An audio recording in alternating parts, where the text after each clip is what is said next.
RDS 800 Operation Guide.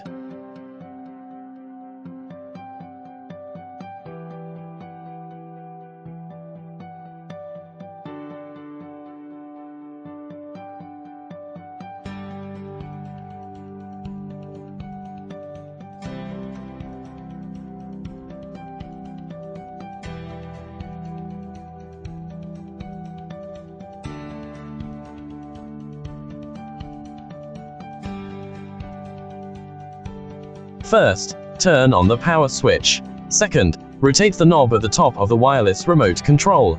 Third, long press the green button until the indicator light flashes, indicating successful matching. Step 4, press the suction button.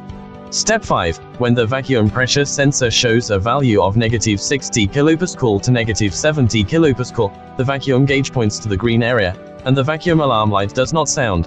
It can be used safely.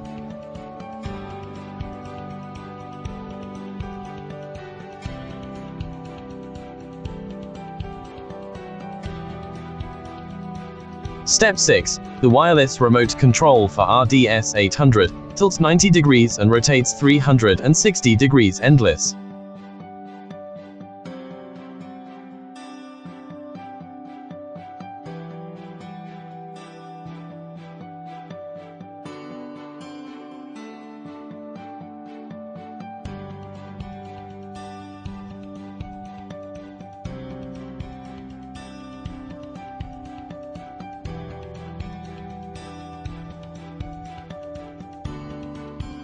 After installation, press the release button to unload.